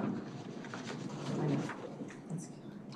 It's a new software, right? Yeah, we just gotta get everything in it and get it running. For now, it'll just be fancy Excel. Is it your birthday? No, I don't have a son. Okay. EDC, I mean, Mark gave a pretty good report already, but does anyone have any questions? I don't have anything else new to, we're working on annual dinner. We're working on trying to acquire a speaker for the annual dinner. And like Mark said, we have a person that's filling a FTE position that we're hiring that is starting next week, I believe. And we have the open position that he's going to be looking for, but that kind of is predicated on what happens with the resolution. So that's it for EDC. Natural McHenry County, do you have anything? No? Okay, your board meeting this afternoon? Correct. Okay. All right, with that, then I'll entertain a motion to adjourn at 10:38. Larry and Brian.